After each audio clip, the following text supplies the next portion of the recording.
अस्सलाम वालेकुम, मैं हूं हबीब अकरम और आप देख रहे हैं प्रोग्राम नुक्ता नज़र। मुजीबुर रहमान शामी साहब हमारे साथ मौजूद हैं और आज शामी साहब के साथ हम मौज़ूआत पर तो बात करते हैं, लेकिन आज हम कांटेदार मुकाबले एक सेगमेंट भी शुरू कर रहे हैं, उस पर भी बात होगी और आपको बताएंगे कि कौन सा कांटेदार मुकाबले हैं जो आज हम अपने प्रोग्राम में शामिल कर रहे हैं। तो सबसे पहले नज़र आज के मौज़ूआत और खबरों।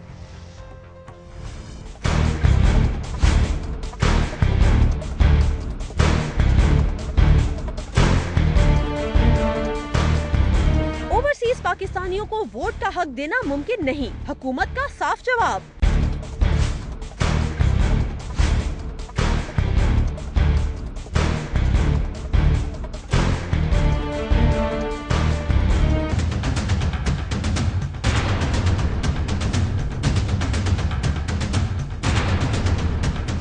उम्मीदवार जातियात पर तनकीद न करें, इलेक्शन कमीशन का नया हिदायतनामा जारी।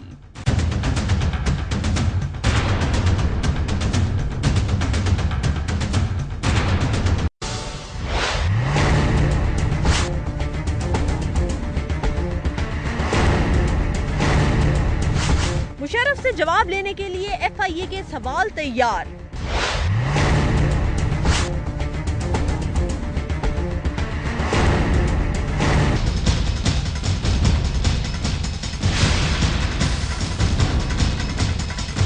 एमक्यूएम के इंतखाबी दफातर पर दहशतगर्दी जारी, मुत्तहिदा का सिंध में यौम सौग।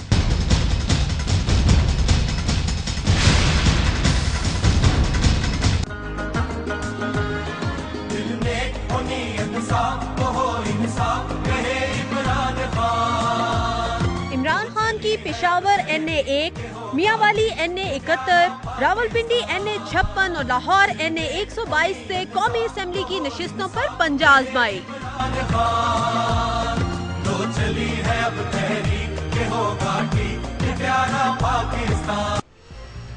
जी, आज सबसे पहली खबर के बैरून मुल्क से वोटिंग पर हतमी इनकार कर दिया शामी साहब हुकूमत ने, और वो कहते हैं जी ये तो हमसे नहीं होगा। फिक्रा यूं कहें कि बैरून मुल्क पाकिस्तानी जो है जी, बैरून मुल्क रहते हुए वोट नहीं डाल सकेंगे। जी ठीक है। हम एक अजीबो गरीब सूरत हाल से दो चार हैं। अच्छा, हर रोज कोई नया शोशा उठाते हैं और उस पर बहस शुरू करते हैं और फिर जब मंजर आखिरी जो है वो ड्रॉप सीन हो जाता है। भाई ये जो तजर्बा हम करना चाहते हैं जी कि ओवरसीज पाकिस्तानी जो लाखों की तादाद में मौजूद हैं, वो वहां रहते हुए पाकिस्तान के पार्लिमानी इंतखाबात में वोट दें। जी बिल्कुल, ये तजर्बा दुनिया में किसी मुल्क ने नहीं किया। अच्छा, किसी मुल्क में ओवरसीज जो उसके शहरी हैं, जो बैरून मुल्क रहने वाले हैं, उनके लिए वोटिंग का इस तरह एहतमाम नहीं किया जाता। बट शाम साहब वो पोस्टल बैलेटिंग वगैरह तो है। पोस्टल बैलेटिंग तो बिल्कुल एक और चीज है ना। अच्छा, वो अलग चीज होगी। वो तो आपका वो तो आसान काम है। हाँ। अगर आप फैसला कर लें कि पोस्टल बैलेट्स जो हैं उनके जरिए से उनको अपनी राय का इज़हार करने का हक हासिल है, तो मसला ही आसान हो जाए। फिर उसके लिए वक्त चाहिए होगा और तो कुछ नहीं चाहिए। ठीक है, मगर आप तो पोस्टल बैलेट की बजाय चाहते हैं कि वहां पोलिंग स्टेशन कायम हो, वहां वोट पड़ें, वहां लोग आए, वहां इलेक्शन कमीशन का अमला मौजूद हो, वहां जनाब रिटर्निंग अफसर बैठे हुए हों और ये सारी कार्रवाई हो। अच्छा, रियल टाइम वोटिंग जो है वो मुमकिन नहीं है। रियल टाइम भी मुमकिन नहीं है, उसके पहले भी मुमकिन नहीं है, उसके बाद भी मुमकिन नहीं है। अच्छा, देखिए, ओवरसीज पाकिस्तानी कई मुल्कों में है और कई शहरों में, दर्जनों शहरों में है। कोई न्यूयॉर्क में है, कोई वाशिंगटन में है, कोई लॉस एंजलिस में है, कोई लंदन में है, कोई मैनचेस्टर में है, कोई कुवैत में है, कोई अबू धाबी में है, कोई दुबई में है, कोई रियाज में है, कोई जद्दे में है। ठीक है। तो ये जगह जगह फैले हुए जो ओवरसीज पाकिस्तानी हैं, इनका किस तरीके से आप इलेक्शन कराएंगे कि उन्होंने यहाँ वोट भी देने हैं हल्कों के एतबार से। अगर तो सदारती इंतखाब हो ना, तो किसी एक उम्मीदवार के हक में वोट देना या खिलाफ देना है। ठीक है, एक पर्ची उन्होंने आप दे दें, उनको पोलिंग बूथ लगा दें। अगर वो मुमालिक इजाजत दें जहां के वो ठहरे हुए हैं, जहां के वो बासी हैं इस वक्त, ठीक है, यानी सऊदी अरब है, हाँ, कुवैत है, यूएई है, ये सारे ममालिक जहां इस तरह से इंतखाबात का कोई तस्वुर नहीं है जो हमारे यहाँ होते हैं, हाँ। वो आपके स्टेशन वहां कायम करेंगे और आपको इजाजत देंगे कि आप ये जनाब इन्फ्लुएंजा वहां भी ले जाएं, फिर हम इलेक्शन कैंपेन भी चलाएंगे वहां पे ठीक है ना। जाके। अब ये सारी कंपेन तो और बात है, कंपेन से तो फिर यानी आप समझे बिल्कुल ही करेला और कड़वा भी और नीमचड़ा भी हो गया। और इसी तरीके से अमेरिका में चले जाएं, वहां तो आपको अपने इंतखाबात हैं अमेरिका के, वहां आम छुट्टी नहीं होती, उस दिन लोग वोट डालते हैं, अपना काम करते हैं।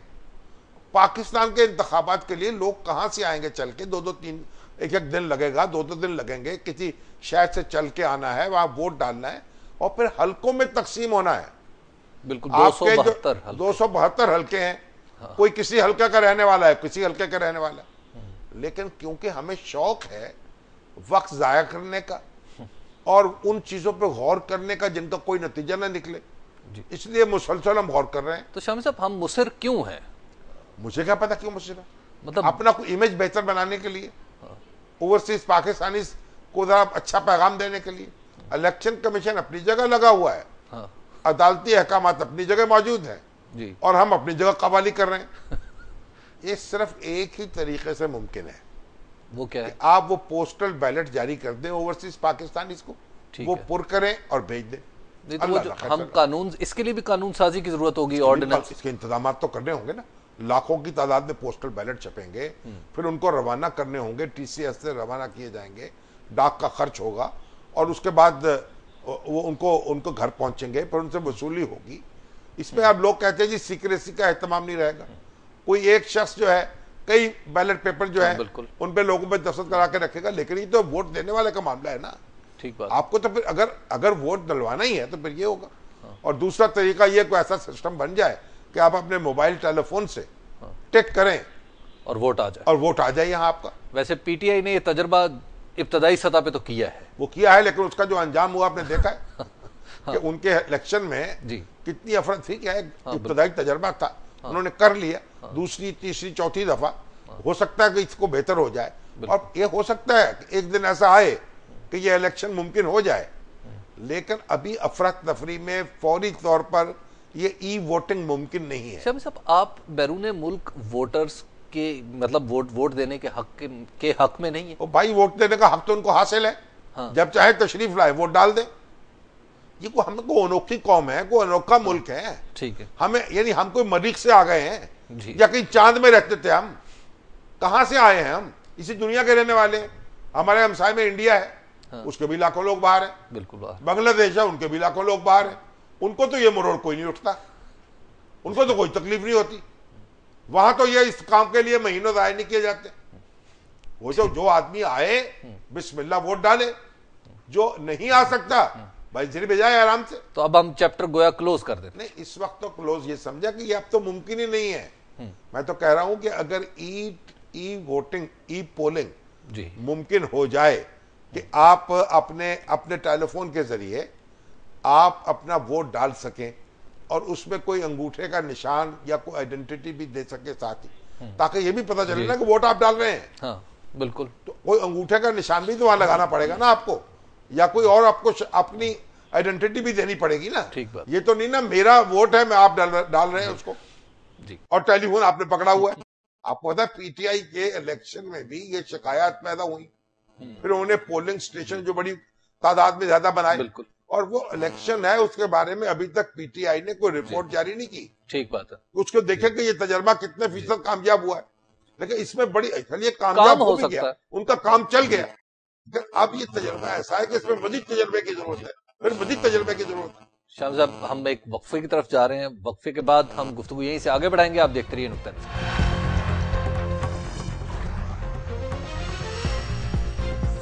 नुक्ता नज़र में एक बार फिर खुशामदीद। शामी साहब, अब इलेक्शन कमीशन कह रहा है कि जनाब जाती तनकीद नहीं करनी, जाती हवाले से कोई तनकीद नहीं, आपने उम्मीदवार एक दूसरे पे कर सकते। तो बड़ी अच्छी बात है। अभी ये वजारत खारजा की तरफ से इत्तला आई है कि उन्होंने कहा कि 7 मुल्कों से रब्ता किया गया है, चंद से क्लियरेंस हो गई है, कुछ से मामला जारी है कि वहाँ पोलिंग किस तरह से हो, पोलिंग कराने के लिए। अच्छा, अब पोलिंग जो है, मैं तो हैरान हूँ, हमारे ओवरसीज पाकिस्तानी वहाँ जुलूस निकाल रहे हैं, हमें वोटिंग का हक दो। इंडियंस तो नहीं निकाल रहे हैं ये जुलूस, बांग्लादेशी तो नहीं निकाल रहे। हम पाकिस्तानियों का अजब मजाज हो गया भाई आ जाओ, टिकट लेके वोट डाल के चले जाओ। असल बात तो ये है कि ये सारी पापड़ बेले कैसे जाएं, ठीक बात, ताकि इंतखाबात की सीक्रेसी भी रहे और गैर जानबदारी और इंसाफ जो है वो भी दाव पे न लगे और वोट भी डाल दें। बिल्कुल, ये तरीका वजह करना पड़ेगा, तरीके का मामला है ये, और कोई मामला नहीं है। लेकिन बहरहाल देखिए, इलेक्शन कमीशन ने ये बात कही, बात तो बिल्कुल ठीक कही कि जातियात पर हमले, यानी जो रकीक हमले नहीं होने चाहिए। वैसे भी हमारे इमरान खान साहब जो हैं वो जरा जाती तौर पर मुखातिब करते हैं शरीफ ब्रदर्स को। शोबाज शरीफ, हाँ जी, शहबाज शरीफ साहब का शोबाज शरीफ, शोबाज शरीफ। नहीं देखिए, कुछ तो जुमले ऐसे हैं जी। जो अखलाकी दायरे के अंदर है, ठीक है, और जो तो उससे तो लुत्फ आता है ना जी। और कुछ ऐसे हैं जो जरा पाया सकाहत से गिर जाते हैं। खुद हमारे शहबाज शरीफ साहब, उनको भी अपनी जबान पे काबू नहीं है। हाँ बिल्कुल, तो उनको भी गौर करना चाहिए इस बात पर। और वो तो एक जुबान भी बड़ी बाज़ औक़ात फिसल जाती है जी। अब ये भुट्टो साहब की सूरत है, जो खाली भुट्टो साहब, खान अब्दुल कयूम खान, डबल बैरल खान, खान अब्दुल कयूम खान को आगे भी खान पीछे भी खान, असगर खान को आलू खान। अच्छा, और ये इस तरह के फिक्रे वो चुस्त करते थे। बाज फिक्रे तो ऐसे होते हैं जिनसे मजा आता है, ठीक है, और बाज ऐसे हैं जैसे कि फिर उनसे जरा तबीयत मुकद्दर होती है। तो इलेक्शन कमीशन को चाहिए जरा ज्यादा जज्बाती ना हो, हाँ ऐसे कोई गैर अखलाकी हमले नहीं करने चाहिए। बाकी तो जबान का चटखारा है, हाँ। वो नहीं होगा तो फिर इंतखाबी मुहिम में क्या रह जाएगा। हाँ, फुसफुसी सी इंतखाबी मुहिम होगी। फुसफुसी तो नहीं होनी चाहिए, हाँ। हाँ अखलाक से गिरी हुई बात नहीं होनी चाहिए जी। अच्छा शामी साहब, जरा मुशर्रफ साहब की तरफ चलें, उनसे तो सवालनामे तैयार किए जा रहे कोई हैं। बात नहीं, FIA ने उनको गिरफ्तार कर लिया है। हाँ। अब सवालनामे में उनसे चाहे 1 ले आए, 2 ले आए, 10 ले आए, 20 ले आए, बात तो बड़ी सीधी सी है। वो ये सीधी कैसे साबित करेंगे कि उनके कातलों के दरमियान और इनके लिंक्स थे। जो पुलिस अफसर सऊद अजीज, जिनके बारे में कहते हैं उन्होंने धुलवाया है ये, और SP वहां के, उनकी तो बेल ले चुकी है हाई कोर्ट।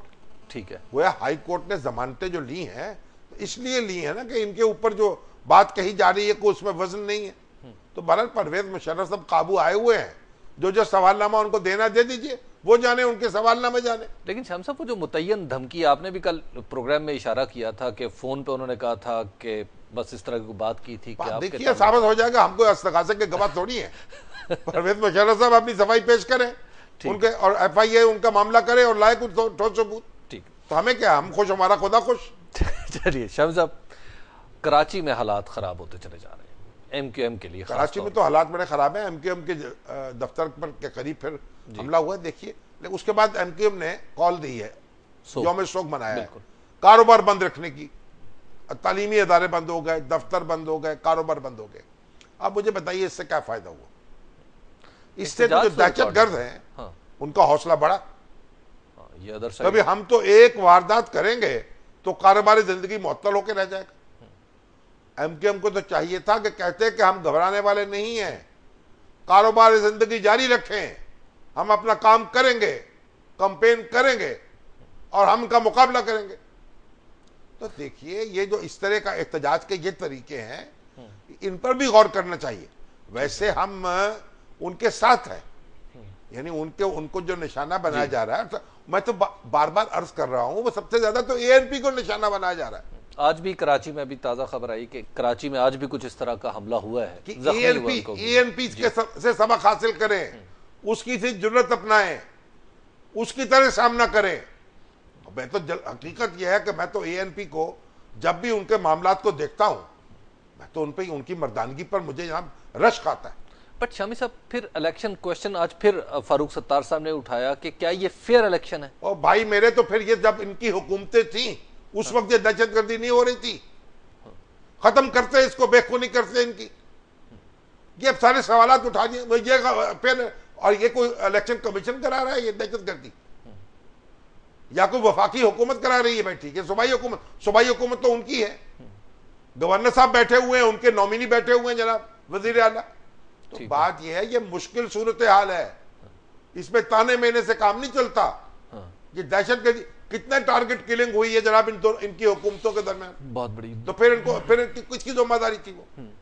अब तो देखिए पत्ता, अभी तो मुझे SMS आ रहे हैं जनाब, ये क्या अपील करते हैं तो पत्ता जनाब हिल जाता है, अपील करते हैं तो पत्ता नहीं हिलता। हाँ, ठीक बात है ना। अब वो दहशतगर्दी के खिलाफ अपील है पुरअमन, तो भाई अगर अल्लाह ने आपको यह ताकत दी है उसको सलीके से इस्तेमाल करें। तो शामी साहब अब फिर एएनपी पेशावर में निशाना तो कह रहे इलेक्शन लड़ेंगे हम, और फिर लेकिन इसका हल अगेन हल हमारे पास नहीं है। हल आप अज़्म करने से है, सामना करने से। 5 साल इनकी हुकूमतें रही हैं यहाँ, बेकुनी कर देते हैं इसकी। ठीक है, दुनिया में आप देखिए इस तरह दहशतगर्दी जो है, तो अभी अमेरिका में देखिए रोज पकड़ा जा रहा कोई ना कोई आदमी। उनका देखिए वो ये सारी वारदातें जो है दहशतगर्दी की, इनसे हौसला नहीं हारा करते। ठीक है। तो शामी साहब आप नहीं समझ रहे कि मैग्नीट्यूड वहां तक जा रहा है इन वाकयात का, और जो फ्रीक्वेंसी है कि इलेक्शन को डटर करे भाई एक ईरान की पूरी पार्लियामेंट उड़ा दी थी उन्होंने, इलेक्शन फिर भी हुए, जंग जारी रही, हजारों लोग मारे गए, और उनके बच्चे, उनके जवान, उनकी औरतें जी, और सब, फिर इलेक्शन फिर भी हुए। ठीक है, इलेक्शन का तो आप ये कोई मुतबादल नहीं है। ये जो आपके पास निगरान हुकूमत है ना, निगरान हुकूमतें, हाँ, ये बेचारी तो उतने इस अर्से ही निकाल जाए, 1 महीना तो गनीमत है। ठीक है, आपके यहाँ एक सिस्टम कोलैप्स कर जाएगा अगर ना कहें क्या होगा फिर मजबूरन वही आएंगे जिनसे डर लगता है, जिनसे आपको डर लगता है। पता डर लगता है कि नहीं लगता? जिनसे आप हमें डराते रहते हैं। ठीक है शाम साहब, एक ब्रेक का वक्त हो गया, ब्रेक के बाद आएंगे। तो आज हम अपना नया सेगमेंट जो शुरू कर रहे हैं उसके बारे में बता दूं कि कांटेदार मुकाबले, और इस सेगमेंट का आज पहले जो हलके आज हम डिस्कस करने जा रहे हैं वो हैं इमरान खान साहब के वो 4 हलके जहां से वो इंतखाब लड़ेंगे। लेकिन ये सब कुछ शुरू होगा एक वक्फे के बाद।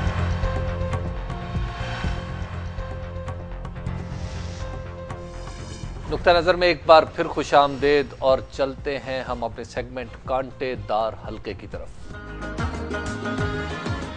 कांटेदार मुकाबले कांटेदार मुकाबले, लेकिन हलके जो है शामी साहब जो कप्तान साहब के हैं यानी इमरान खान साहब के, ये हलकों में कांटेदार मुकाबला है कि हमने चुनाव इसलिए किया है इमरान खान साहब के हलकों का कि वो 4 जगह से इलेक्शन लड़ रहे हैं जी, और इस वक्त वो वाहिद सियासी लीडर हैं जो 4 जगह से इंतखाब में हिस्सा ले रहे हैं। अच्छा, इसकी वजह से पहला काम जो है, पहला नंबर उनका आया है, अददी अक्सरियत है। अददी अक्सरियत है जी।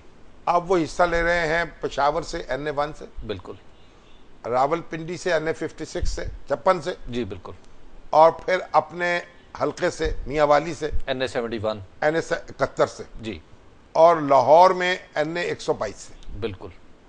अब देखिए जो उनका ये हलका है ना मियांवाली का, इसके अलावा मियांवाली एक छोटा शहर भी है, और मियांवाली जो है उसको आप देहाती सियासत जो है वो भी वहाँ मौजूद है। ठीक है, बरादरी की, कबीले की, वो भी है जी, और जो हवा चलती उसका असर भी होता है। तो मियांवाली में 2002 में इमरान खान साहब ने ये सीट जीती थी जी, और जो उबैदुल्ला शादी खेल हैं जो इस वक्त उनके मुकाबले में खड़े हैं, उनको उन्होंने शिकस्त दी। बिल्कुल। 2008 में उन्होंने इंतखाबात का बाइकाट किया और इस सीट पर हिस्सा नहीं लिया। ठीक है, यहां से मलक अम्माद खान जो हैं वो मुंतखब हो गए, बिल्कुल इंडिपेंडेंटली शायद, कालाबाग, हाँ, नवाब ददगाने कालाबाग जो है जी। अब पता नहीं वो बहरहाल उस वक्त तो देखिए वजीर ममलकत बने खारजा के, पीपल्स पार्टी से उनका ताल्लुक हुआ, और उबैदुल्ला शादी खेल उनके मुकाबले में खड़े हुए और फिर शिकस्त खा गए। ठीक है, तो अब मुस्लिम लीग नून ने, उस वक्त मेरा ख्याल उबैदुल्ला शादी खेल का ताल्लुक मुस्लिम लीग काफ से था, बिल्कुल, और अब मुस्लिम लीग नून ने उनको मुंतखब किया है और इमरान खान साहब के मुकाबले में वो खड़े हैं जी। तो इमरान खान साहब को ये एडवांटेज हासिल है, अगरचे मुकाबला क्लोज होगा, वो भी शादी खेल बहुत बारसूख आदमी है, उनके वसाइल बहुत हैं, अपनी शख्सियत भी है मुकामी जी। इमरान खान साहब जो है, एक तो उनको ये एडवांटेज है अपनी शख्सियत का, मुल्कगीर शख्सियत, ठीक है, और मियांवाली से क्योंकि उनका ताल्लुक है तो मियांवाली की प्राइड बन चुके हैं। ठीक है, और दूसरा काम उन्होंने ये किया कि मियांवाली में एक यूनिवर्सिटी कायम की है बैनुल-अक़वामी दर्जे की, ठीक है, नमल यूनिवर्सिटी, जहां के सैकड़ों की तादाद में बच्चे जो है तालीम पा रहे हैं, बिल्कुल, और बरतानिया की जिस यूनिवर्सिटी से मुंसलिक है उस दर्जे की वो तालीम मिल रही है उनको। ठीक है, और एक दुनिया बदल डाली है उन्होंने, बिल्कुल। तो बहरहाल मुकाबला यहां भी होगा। लेकिन इस हलके में जो इनामुल्लाह न्याजी फैक्टर, इनामुल्लाह न्याजी साहब दूसरे हलके में खड़े हुए हैं, और उम्मीद तो यह है कि वो उनके और उनके दरमियान को मामला तय पा जाएगा। अच्छा, हाँ, उम्मीद तो यही है। ठीक है, लेकिन बहरहाल इनामुल्लाह न्याजी साहब जो हैं वो भी 2008 में खड़े हुए थे दूसरे हलके में, बिल्कुल, और उसमें वो भी शिकस्त खा गए थे। ठीक है, जीते नहीं थे। तो उमैर हिजाज रोकड़ी जो है वो जीत गए थे। यानी कोई बड़ा चैलेंज इस सूरत मेरा में नहीं ख्याल है कि इमरान खान साहब को कोई बड़ा चैलेंज दरपेश होगा। शादी खेल जो है एक मजबूत उम्मीदवार है, भाई इससे उनका मुकाबला होगा। और जो NA1 है पेशावर, जहां से बिस्मिल्लाह होती है जी, वहां गुलाम अहमद बल्लौर साहब है और शबीर अहमद खान साहब है MMA के, अब जमात इस्लामी के हैं जी। वो 2002 में MMA के टिकट पर यहां से मुंतखब हुए थे, ठीक है, कौमी असम्बली के रुकन, और जमीयत तलबा, इस्लामी जमीयत तलबा के नाज़िम आला भी रहे। अच्छा, और बड़ी उन्होंने शोहरत पाई थी, बड़े कल्ले ठल्ले के आदमी हैं, अच्छा, बड़े दिल गुर्दे वाले। ठीक है।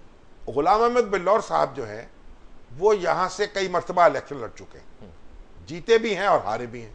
बिल्कुल। और मेरा ख्याल है कि बेनज़ीर भुट्टो के मुकाबले में भी उन्होंने इलेक्शन लड़ा था। बिल्कुल। और बेनज़ीर भुट्टो साहबा को कामयाबी नहीं हुई थी जी, लेकिन फिर एक दफा वो हारे भी यहां से। और लेकिन ये सीट जो है 1970 से ज्यादा तो यहाँ खान अब्दुल कयूम खान ने इलेक्शन में हिस्सा लिया था। अच्छा। और खान अब्दुल कयूम खान जो हैं उनको जो अरबाब सिकंदर खान खलील थे नैब के, जो ANP कहलाती है उम्मीदवार, उनको शिकस्त हुई थी। पीपल्स पार्टी के उम्मीदवार को भी शिकस्त हुई थी और खान अब्दुल कयूम खान जीते थे। तो गोया ये ANP का रवायती हल्का नहीं, रवायती हल्का नहीं है। यहां से आफ्ताब शेरपा भी मुंतखब हुए हैं। अच्छा। यहां से यूसुफ खट्टक भी मुंतखब हुए हैं। ठीक। 1977 में यूसुफ खट्टक जो थे मुस्लिम लीग कयूम ग्रुप के थे और वो इत्तेहादी थे पीपल्स पार्टी के। और वो इलेक्शन तो फिर धांधली ज्यादा थे और इसको उनको खत्म करना पड़ा, लेकिन उनके मुकाबले में एयर मार्शल असगर खान ने यहां से इलेक्शन लड़ा था। अच्छा। और एयर मार्शल असगर खान हार गए थे NA1 में। NA1 में। अच्छा। तो ये जो हल्का है ये MMA के पास भी रहा है, ANP के पास भी रहा है, पीपल्स पार्टी के पास भी रहा है।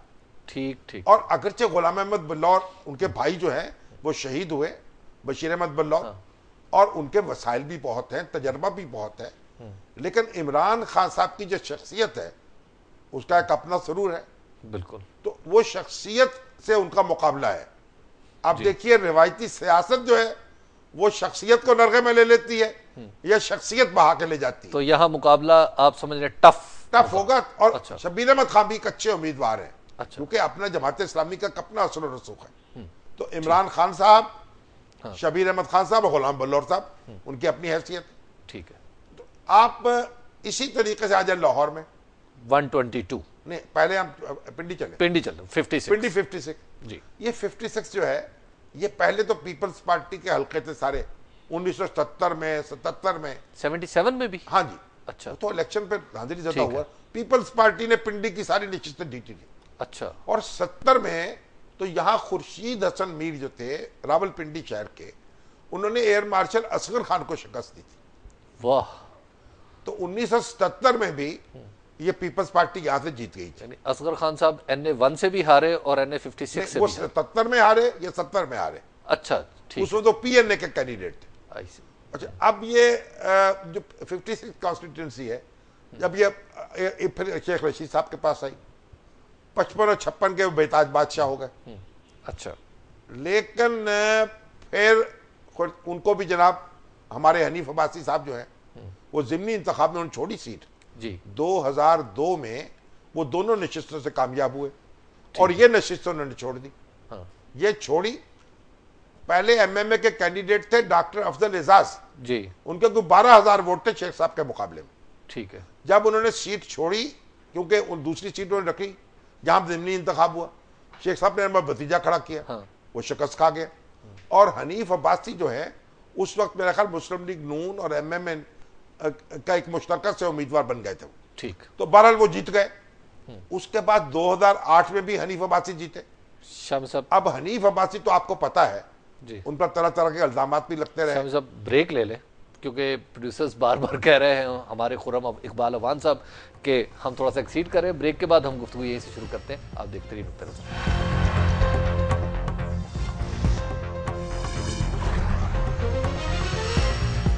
नुक्ता नज़र में एक बार फिर खुश आमदीद। ये इस हिस्से में हम आपके सवालात भी लेंगे इस सेगमेंट में, लेकिन अभी पहली बात जो है जरा उसको कंप्लीट कर लें। शामी साहब, हनीफ अब्बासी साहब पे आप बता रहे थे कि इल्जामात हैं, एफिडेविट के इल्जामात लगे जी, और शेख रशीद साहब तो उनके दर पे रहे। ठीक है। लेकिन उन्होंने भी बड़ी जुर्रत से मुकाबला किया और अदालतों में लड़ाई लड़ी और रिलीफ हासिल किया। ठीक है। और उनका बड़े डेवलपमेंट के काम भी उन्होंने कराए और बड़े एक PMLN के जियाले समझे जाते हैं हम। ठीक है। और यहाँ पीपल्स पार्टी का उम्मीदवार भी मौजूद है, पेशावर में भी पीपल्स पार्टी का उम्मीदवार मौजूद है जी। तो पीपल्स पार्टी के उम्मीदवार भी मौजूद है साथ में जी। और पीपल्स पार्टी वालों की तवक्को ये है कि ये MMA, मुस्लिम लीग नून, इमरान खान, इनके दरमियान अगर वोट तकसीम होंगे तो कहीं ना कहीं से उनका दाव भी लग सकता है। अच्छा। हाँ। लेकिन बहरहाल अब ये जो 56 है जी, आप शेख रशीद साहब जो हैं वो इमरान खान साहब के साथ है। बिल्कुल। 55 में शेख साहब इलेक्शन लड़ रहे हैं और PTI उनको सपोर्ट कर रही है और इस हल्के में वो इमरान खान को सपोर्ट कर रहे हैं। ठीक है। 2008 में जब हालात बड़े खराब थे उस वक्त भी शेख साहब ने इस हल्के से 10,000 वोट ले लिए थे। बिल्कुल। इसका मतलब एक वोट, अब तो खैर उसके अंदर इजाफा ही हुआ होगा। हाँ। तो बहरहाल ये एक दिलचस्प मुकाबला होगा और बड़ी तवज्जो से देखा जाएगा। इसे टफ मुकाबलों की फहरिस्त में रखेंगे? टफ मुकाबले की फहरिस्त में रखे आप। अच्छा। अब आप आइए लाहौर 122। यहाँ 2002 में जावेद हाशमी साहब ने इलेक्शन लड़ा था यहाँ से PMLN के टिकट पे जी। अब 2008 में जनाब सरदार अय्याज साहब जो है यहाँ से मुंतखब हुए PMLN के टिकट पर। ठीक है। ये सरदार इकबाल साहब के दामाद हैं, जस्टिस जो मरहूम थे। अच्छा। उनके दामाद हैं और बड़े एक साफ सुथरे आदमी हैं और बड़ा एक अच्छा उनका एक किरदार है, इज्जत की नज़र से देखे जाते हैं अपनी कॉन्स्टिट्यूंसी में।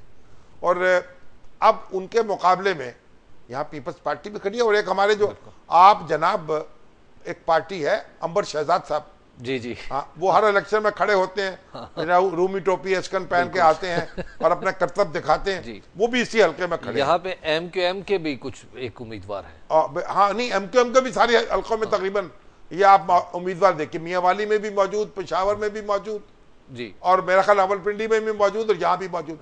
और बैरिस्टर आमिर हसन जो है वो यहाँ से पीपल्स पार्टी के उम्मीदवार हैं। ठीक है। और शायद अमीरुल अजीम साहब जो हैं जी, वो जमात इस्लामी के उम्मीदवार हैं जी। तो उम्मीदवार तो यहाँ भी बहुत अच्छी खासी तादाद में है और हर हल्के में अल्लाह के फजल करम से 11-11, 12-12, 13-13 उम्मीदवार हैं। बिल्कुल चारों हल्के हैं जी, बिल्कुल। अब इमरान खान साहब जो हैं उनके जो परस्तार हैं उनके पास तो देखिए ना, उनके पास तो इमरान खान साहब की शख्सियत है। बिल्कुल। तो उनका ख्याल है कि वो जो शख्सियत है उसकी बुनियाद पर जो एक वो अपना आंधी चलेगी, ये चल रही है जी, तो उसमें सबको उड़ा के ले जाएंगे वो। अच्छा, अब देखने की बात यह है कि ये जो किस तरीके से मुस्लिम लीग नून की अपनी एक ताकत है और सरदार अय्याज साहब जो है उनकी एक अपनी हैसियत है जी। तो अब ये भी मुकाबला जो है बड़ा दिलचस्प होगा क्योंकि लाहौर को तो मुस्लिम लीग नून का गढ़ समझा जाता है, लेकिन इसमें भी जो PTI के पुरजोश वर्कर्स हैं वो अपना आप मनवा रहे हैं। तो शामी साहब, इस मुकाबले को टफ मुकाबलों की फहरिस्त में रखा जाए? मुकाबला हर जगह टफ होगा। देखिए, जहां इमरान खान है वहां मुकाबला सख्त होगा। ठीक है। क्योंकि इमरान खान के कोई वोट रवायती वोट नहीं होंगे। इमरान खान के पास से तब्दीली का नारा, ठीक है, और इस नारे से लोगों को वो अट्रैक्ट कर रहे हैं। ठीक है। और उनकी पार्टी का ख्याल है कि उनकी जो शख्सियत है वो अपने मुकाबिल लोग हैं उनको बहा के ले जाएगी, जबकि जो लोग मुकाबिल हैं उनका कहना यह है कि भी मुकामी लोग जो हैं वो तो मुकामियों के साथ होंगे। बिल्कुल। अब देखिए, ये मुकामी और कौमी जो इसमें कौन जीतता है, अब तो इलेक्शन का नतीजा देखेगा तो पता चलेगा। यानी कंफर्ट के एतबार से देखा जाए तो मियांवाली हल्का जो है, मियांवाली तो उनका हल्का है। ठीक है। अब मियांवाली तो मेरा जाती ख्याल ये है कि उनको एक एज होनी चाहिए। ठीक। लेकिन फिर भी इलेक्शन जो है, देखिए, क्रिकेट का और इलेक्शन का कोई एतबार नहीं। शामी साहब, ये सब बाई चांस भी होते हैं बाद औक़ात। शामी साहब, हमारे साथ आज बहुत सारे कॉलर्स भी मौजूद हैं और बहुत सारे लोगों ने फेसबुक पे भी आपसे क्वेश्चंस किए हैं। पहले तो आप ये देखिए कि रेलवे की स्कूल है ना जी जी, उनकी जो टीचर्स है वो बार बार मुझे फोन कर रही हैं। पहले जब पीपल्स पार्टी की हुकूमत थी और गुलाम अहमद बिल्लौर साहब वजीर रेलवे थे, उन्होंने फोन किया था कि हमारी सैलरीज नहीं मिल रही, अरसा दराज से उनमें इजाफा नहीं हुआ, ग्रेड के मुताबिक नहीं मिल रही, पढ़ी पढ़ी लिखी ख्वातीन 5-5, 10-10 हज़ार पे जॉब कर रही। तो खुदा के लिए कोई रेलवे का अगर निगरान हुकूमत के दिल में कोई ख्याल आए, रेलवे को कोई वजीर मौजूद है? नहीं, इस वक्त राइट नाउ पता नहीं को मौजूद है कि नहीं मौजूद। तो सेक्रेटरी साहब ही उस पर तवज्जो करते, इनकी दुआएं ले लें। चल शाम साहब, मलिक इकराम साहब है रावलपिंडी से हमारे साथ। जी, अस्सलाम वालेकुम मलिक साहब। जी वालेकुम सलाम। ठीक है शामी साहब, आपकी दुआ जी। जी, मैं मलिक इकराम रावलपिंडी से बात कर रहा हूँ। ये एक क्वेश्चन पिंडी में आ रहा है, पूरे रावलपिंडी में, कि नून लीग जो है ये पहले से ही जीती हुई है। क्या क्वेश्चन, ये क्या पैगाम एक आ रहा है, समझ नहीं आ रही है। आप पिंडी से बोल रहे हैं? जी, पिंडी से। तो आप खुद ये फैसला कर सकते हैं, हमसे को पूछते हैं? जी शाम साहब ये फेसबुक पे हैं जी अब्दुल रशीद खान साहब। अब्दुल रशीद खान साहब कह रहे हैं कि शामी साहब अभी आप कह रहे हैं कि पेशावर में इमरान खान को एज हासिल होगा। मैंने नहीं कहा। अच्छा, वो ये मैंने तो मियां वाली के हवाले से कहा। मैंने कहा उनको एक शख्सियत का एज हासिल है। ठीक है, अब देखिए कि मुकामी क़यादत जो है वो किस तरह उनका मुकाबला करती है। वो उनका सवाल यह है, वो पूछ रहे हैं कि क्या फिर ANP को, जैसे आप कह रहे हैं कि उनकी कारकर्दगी अगेंस्ट टेररिज्म बहुत अच्छी है, तो क्या ये एज उन्हें नहीं मिलेगा? मिल सकता है। ठीक है, मैं तो इनकार नहीं करता इसमें। जी रशीदा है हमारे साथ, उनको सिंपैथी वोट भी मिल सकता है। अच्छा, हाँ जी जी रशीदा साहब जी, अस्सलाम वालेकुम। मेरा ख्याल उनकी लाइन ड्रॉप हो गई है रशीदा साहबा की, और हमारा वक्त भी शाम साहब आज के प्रोग्राम का ख़त्म हो गया है। तो कल नहीं, आइंदा मंडे को हम दोबारा इसी वक्त इसी जगह से आपकी सोमवार को हम आपकी खिदमत में दोबारा हाजिर होंगे। आप देख, और हमें दीजिए इजाज़त, अल्लाह ने के बाद।